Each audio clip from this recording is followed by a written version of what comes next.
What is up, everybody? It's your boy Greg, and I'm back here with another installment of the Beer Flow Podcast. How's everyone doing?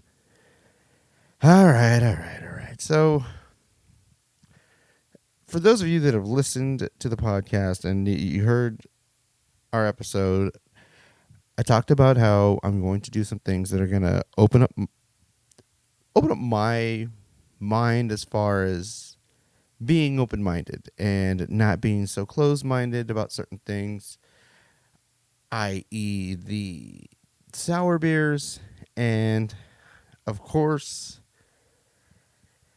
the old man in me with the get off of my lawn attitude. I just gotta stop it. So, for one, it's me admitting that I'm old, so I'm gonna fight that a little bit, for purely vain reasons. But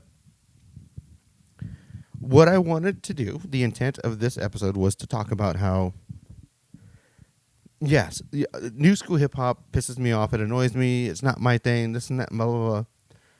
And originally, I wanted to, well, I did, I should say. I interviewed somebody, and after talking to our Beer Flow legal representation and a couple of other people, it was probably not in the best idea category to have somebody that was not of legal age, well, let's rephrase it, of legal drinking age, to be on a predominantly beer podcast. And by and large, they're probably not doing it. Nobody's doing anything illegal. I mean, having somebody on there, and that's fine. But, I mean, we don't want to send the wrong message. Like we've said all along, we're helpers here. We want to help. We don't want to hinder. So we scratched it. Okay, I mean, we have the interview. It's somewhere hidden in an archive, buried with guards in front of the Ark of the Covenant. So it's there somewhere, and whatever. Anyway, point being was I got to sit there and talk to one of America's youth, and the kid I talked to, I specifically wanted to get a young perspective. I wanted to get the input of today's youth and what their view of hip hop is and what they think and what they like. And so I interviewed him. It was a great little interview. It was cool. It was fairly insightful, but it was kind of exactly what I thought it was gonna be as far as his answers went. Now, mind you, this kid, he's something else. He's a little different. He's not your average high school kid. He, for one, I think deep in his heart, he's a musician. He plays guitar, and he plays guitar well. Not just he doesn't just play guitar well because I know him. He's a good guitar player. He's good. Honestly, I don't know if he's gonna ever stick with it, but I mean, he's definitely got some talent there. But more importantly, he's got, for such a young age, he's got great musical taste. His father, let's be honest, he's one of the local chuckleheads, but his dad installed this crazy, he's installed great morals and ethics with this kid, but more importantly, he really hammered home that he knew the classics. I've mentioned it, I don't know how many times, this kid knew.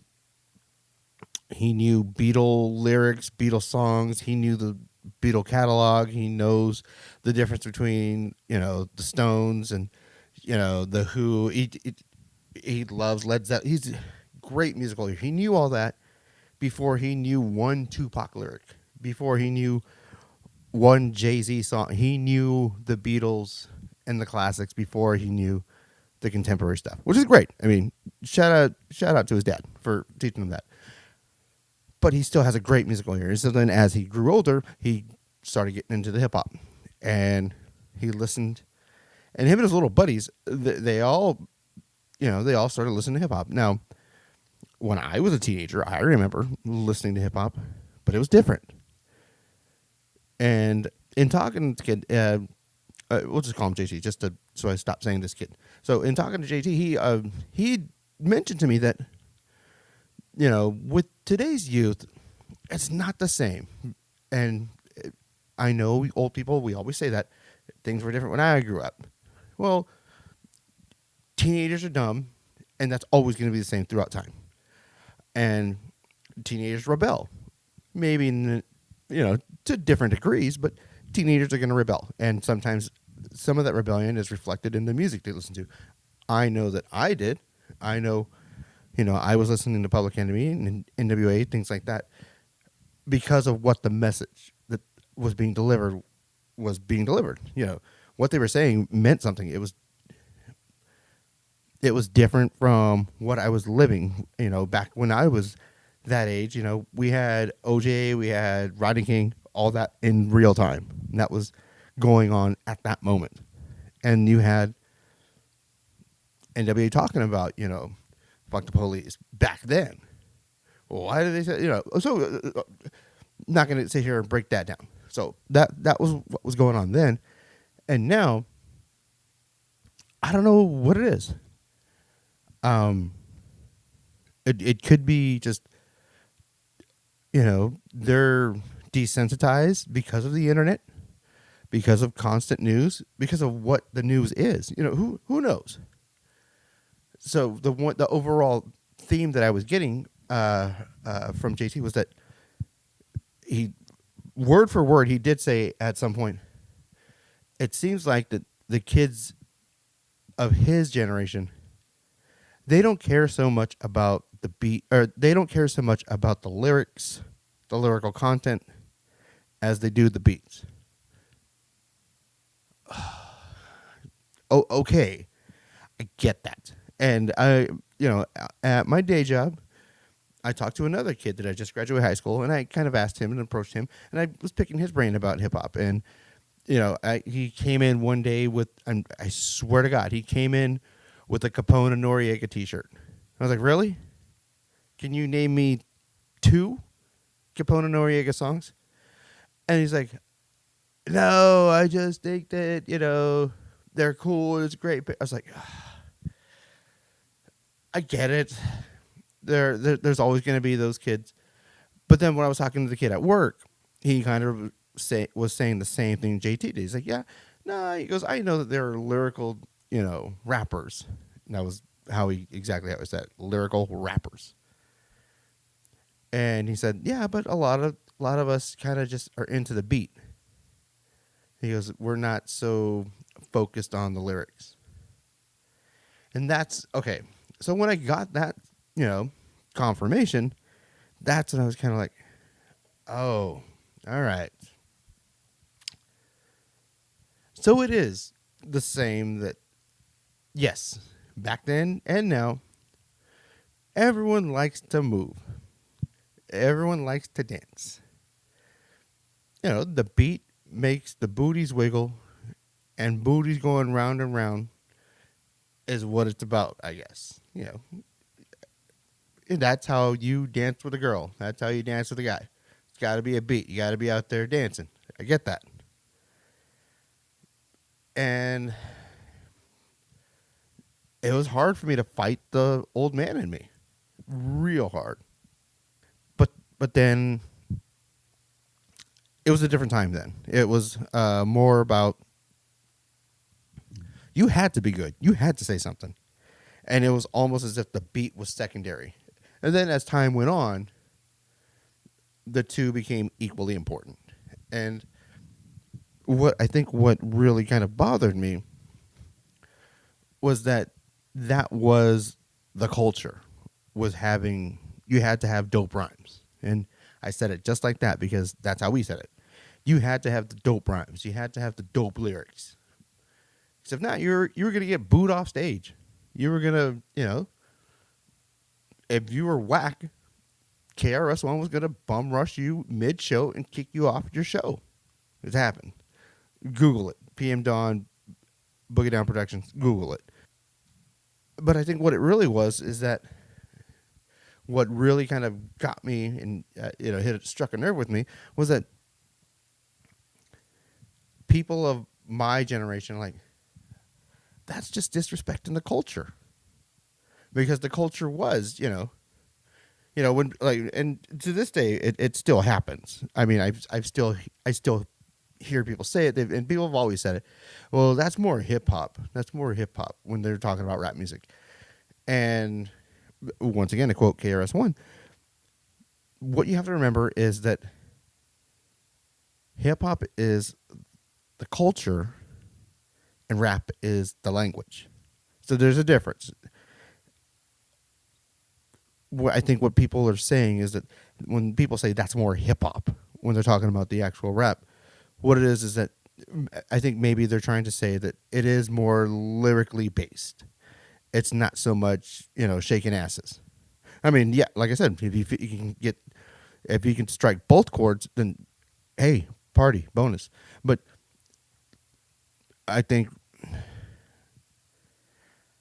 I really do think that the annoying part is that, yeah, it does feel like it's a disrespect to the culture, and I didn't want to believe it. I was like, no, they can't be that blatantly disrespectful or that blatantly ignorant. And I'm not ignorant in its true definition of the word, of not knowing, not dumb. I'm not saying that. If I meant dumb, I would have said dumb.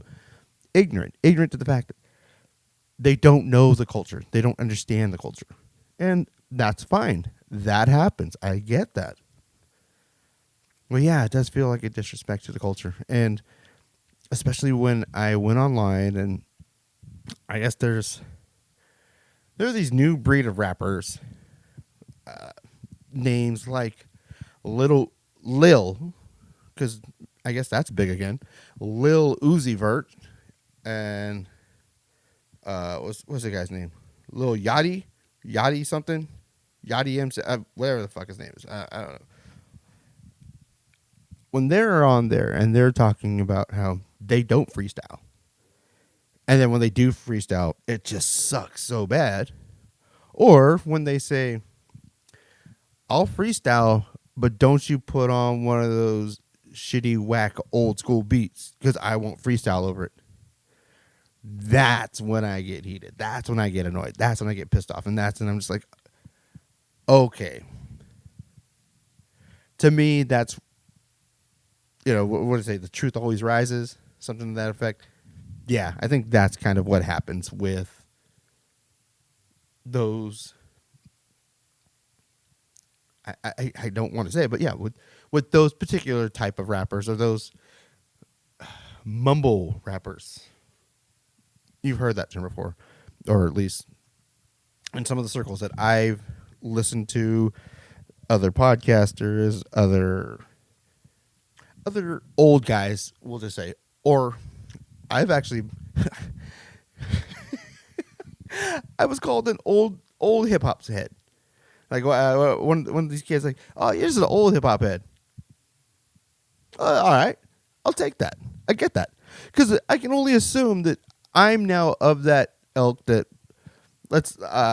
so I was thinking of the 80s, and I was thinking of, I kept thinking about hip hop, but then I thought about old school rockers, and like thought about those old rock heads that were like, when the 80s hair bands were coming up, Warrant and all those old 80s, well, crappy ones, There were good ones. There were good ones, and there were not so good ones. Probably a lot more not so good ones. But I'm sure you had those old rocker dudes that were like, these guys ain't shit. They ain't no Led Zeppelin. I've seen Zeppelin. I've seen this. I've seen that. I've seen, So I get that. I get that there's a changing of the guard, and then there's a changing of the music. And I'm sure some of those 80 hair metal band guys didn't want to hear, well, we're not trying to sound like them. We're not trying to sound like them. We're doing our own thing. All right, I hear it. I get it. I see the similarities now between that and the guys, the new school hip hoppers. All right, little Uzi Vert and little Yachty and MC such and such. I got you. I hear you. And the fact that maybe they just I don't know. I don't know what it is, but the fact that there were a lot of us so-called old school hip hop heads that we hated the mumble rap. They hated the yeah, we hated it. Maybe that's why they came up with the term trap music. Okay, so I'm sure there's probably a definition. I'm not going to go on Urban Dictionary and look up the definition. I get it. I know what it is. So, I fine. Have your special sect of hip hop. That's fine. I get it. It all stems from the same tree. Now, my question, and this is kind of like the silver lining for me, the saving grace, as you will, is that like those hair metal bands, yeah, they were cool. They were all over the charts. But what does time tell? Time tells your legacy. And going back and listening to some of those 80s hair metal bands, 10, 20, 25, 30 years later, yeah, they suck. They do not hold up to the test of time. Father Time, undefeated. And I'm pretty sure if I were a betting man and this were a game in Vegas, I would put $500 on. I bet people are going to say the same thing about a lot of the current state of hip hop. Well, you can say it about some of the past hip hop too. In that movie Dope, if you've ever seen that movie Dope, there's a scene where the kid's like, "Oh, I love '90s hip hop," and he starts rattling off, and in an ironic twist, which was absolutely intentional, A$AP Rocky is a new hip hopper. Who's actually I like. He's cool. But in the scene, the little kid is talking about how he loves 90s hip hop, and he's going back and forth with A$AP Rocky, rattling off all these 90s artists. But A$AP Rocky comes back and says, "Yeah, but you also had artists like Vanilla Ice, MC Hammer," and then so it was quite the ironic twist, and like, oh, okay, so yeah, I get it. So, and I am sipping on something. Don't worry about what I'm drinking, okay? Like I told JT in the interview, never mind what the big boys are doing over here. I'm just kidding. We will have a 15 for 12 with the magic of that Einstein does and Real Deal does. It'll all come together, so it's all good. Anyway, so enough of my ranting and raving. So that's the current state. How I feel that's how I feel about the current state of hip hop. Is it all bad? Does it all suck? Am I learning anything? What have I learned? All right, so JT, he gave me a bunch of dudes that I should check out. All right, because my man JT, to his credit, he was like me in the sense that yes, there is all these groups that people know about, but he dives into the underground, and he was sitting there telling me names. I'm writing them down and I'm checking them out, and I couldn't find that shit it wasn't on Spotify, it wasn't on iTunes. And for me, I'm like, oh, all right, I got you. I see what you're doing there. Because I would have done the same thing. I'm not going to sit there, and I will go to the underground. I did when I was, when I was younger. I was making my boys and my brother, they were listening to shit that they never heard. Like, what is this? Who is this? Never mind. It's dope. I.e., just for flashback purposes, does anyone remember Son of Berserk? All my crew and my brother know that song. They know that. Okay, so that's what I'm saying. That's the point I'm getting at, is that there are all these underground groups, and God bless you for going to the underground. So my man JT gave me some, check these guys out, list of underground rappers. Isaiah Rashad. I checked him out. It's pretty good. Dizzy Wright. The song On the Way. That's actually dope. One rapper that we both agreed on, and I think I saw him like on Jimmy Fallon. That was the first time I'd ever been exposed. This kid Joey Badass. He's dope. He's really, really cool. He's this kid that he's new school. He's been on I think he's got 2 albums and an EP or something. I don't know. It doesn't even work like the way it used to anymore. Songs just come out from an artist. Maybe no particular album. Whatever. I'm sure you guys are finding that out. if you're old. If you're young, you already know. So my bad. But Joey Badass, he's great young kid, just talented. But the thing that I love, and I think the thing that he probably gets criticized the most about, is that he sounds old school. He's a new rapper, new artist, but he sounds old school. So, okay, well, I like that sound. It's dope. But I mean, he's good, and he does get respect from a lot of current day hip hop fans. So, those are a couple artists to check out. But overall, I was worried a little bit. I'm like, God, that's, our current state of hip hop. I've even said it. I'm like, current state of hip hop sucks. Oh, this is just horrible. But then certain artists started coming out, and they've kind of changed the game. And I know that's a kind of it's a cliche term, but I think it's true. You've got a handful of artists that are coming out now that they're incredible. So I think this is the turnaround. If I'm going to sit there and look at a broader scope of hip hop and what was, what is, and what is to be, I'm going to put on my Nostradamus goggles on, and I think you got some guys that are going to save hip hop.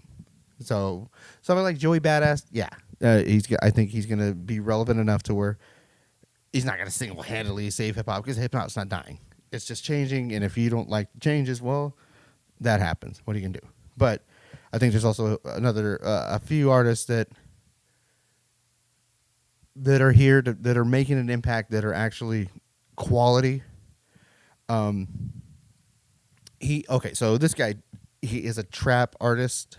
I assume. I guess that's, if you don't know what trap music is, it is that type of style. It's very like ominous type of beat. I don't want to say like horror film. I mean, it sounds a little like scary, maybe slowed down a little bit, nothing crazy too hype. Some people call it mumble rap. Some people call it repetitious. Some people call it annoying, but whatever it is. But anyway, it's called trap music. Of all these guys that are quote unquote trap rappers, Travis Scott, that dude's good. He's actually really cool. I got his album. It's quality. That dude's dope. I like him. He does a lot of guest spots on a lot of other things. He's dope. Definitely check out Travis Scott. But then there's like other artists that I've got no classification for them. They're just fucking incredible. Run the Jewels. Whoo! Man, I haven't been hyped up by an artist. Like, I hear certain Run the Jewels songs, certain tracks, and I just get pumped. I was like, oh, I don't know if I want to go to the gym, because my fat ass needs to go back to the gym. But I start hearing Run the Jewels tracks, and just get pumped up. I don't know whether to go run a mile or rob a bank. It's just, that's how they are. They're just so awesome. Not gonna rob a bank, don't worry. But they're dope. Who else we got here? Who else? I mentioned Joey Badass, Run the Jewels, Travis Scott. Of course, the God. I know Kendrick Lamar, Kung Fu Kenny. Oh man, he has changed. He has changed the game. He's just got such an incredible style, and I'm sure everyone's heard. I know there's some people like, oh, shut up, Kendrick's so overhyped, whatever. I'll get into that one in a later B-side, later episode. I will get into that. But yes, no, Kendrick Lamar is the truth. He is dope. And speaking of the truth, Chance the Rapper. I didn't like his. I wasn't impressed at first, so I went back and started listening to some of his old mixtape stuff. But more importantly, I saw him live. I saw him perform live. Yo, he is. Oh man, Chance is incredible. Just absolutely, just like, it makes you feel good, like, happy, and not so like, not like bubblegum happy, not like, just not candy happy, but like, it just makes you feel warm inside. It's like, when was the last time you felt like music gave you a hug. I mean, that's you know that's how I feel about Chance the Rapper. He's good, and he's got a great style. He's got a great flow. Yeah, he's got some of that bouncy. Not so much mumble, but you know, you hear his style in old hip hop heads like myself. Like, oh, that's that new shit. No, he's actually good.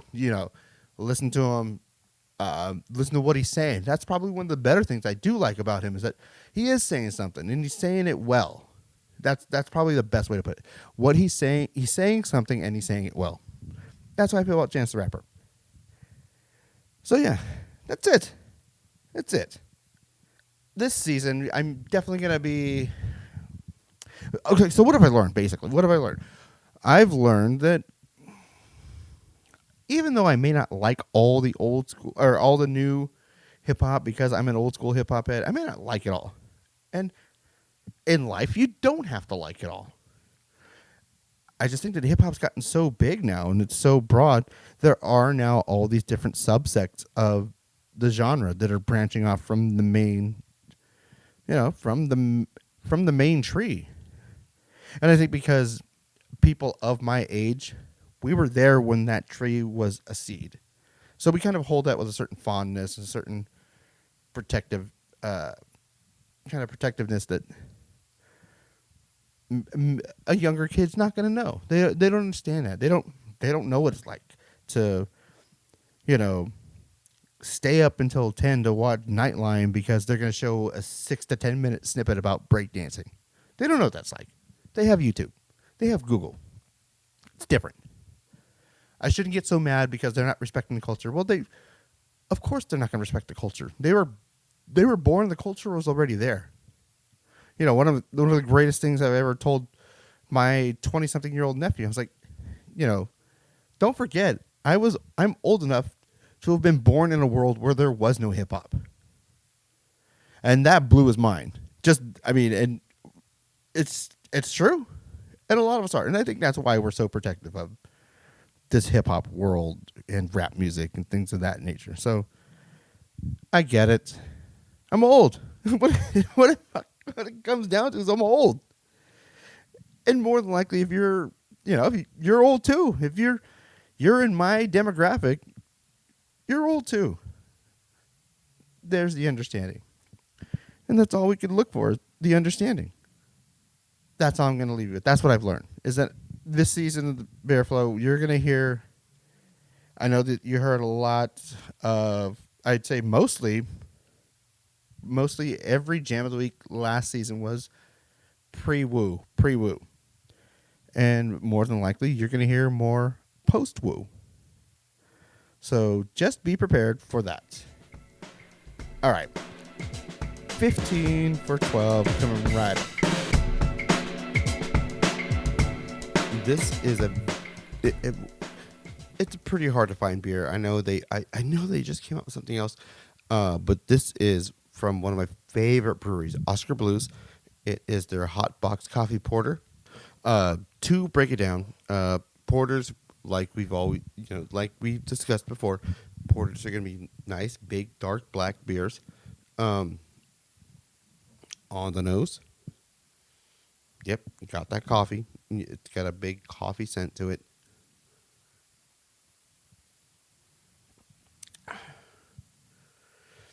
Oh, God bless it. Okay, yeah. Super big coffee flavor all throughout. On the nose, on the palate. That's pretty much what you're going to get through. Anyway, that's pretty much what you're going to get throughout the entire beer. Is you're going to get big, huge, roasty, toasty. Not a lot of hops because, once again, this is a porter. And, man, Oscar Blues really just has a way of just getting shit done. Super big coffee flavor, big, roasty, toasty. This time of year, I don't know when you're listening to this, but if you're getting this beer in the colder months of the year, it's absolutely fitting. It is great. It's good. I love this. When this first came out, I couldn't wait to get my hands on it. I got on it. So good, so good. So if you get a chance, if you see it anywhere, and I'm almost positive they just started coming up with a nitro version of this. Not 100% sure. They may have just been internet rumors. I don't know. But Oscar Blues Hot Box Coffee Porter, God bless it. This is what I'm drinking right now. If you can find it, if you want anything to do with something close to that, God bless you. Give it a shot. From my man Isaiah Rashad. Song is called I Mean. I'm not, like I said, going into this, I wasn't the biggest fan of new school hip hop, but this song is a shit. This song is dope. We're definitely going to get into more new school hip hop. I'll definitely be turning on the new shit, and hopefully I can turn you on to it as well. So, from everyone here at the Beer Flow Podcast, please, please tell somebody, listen to the podcast, go to iTunes, check us out, give us a rating. And our motto here at the Beer Flow Podcast is popular and familiar isn't always the best. Like, even like craft beer, sometimes you have to go underground to find the good shit. From my boy Einstein, real deal, myself, Greg, thank you so much for your time. We'll catch you next time. Peace.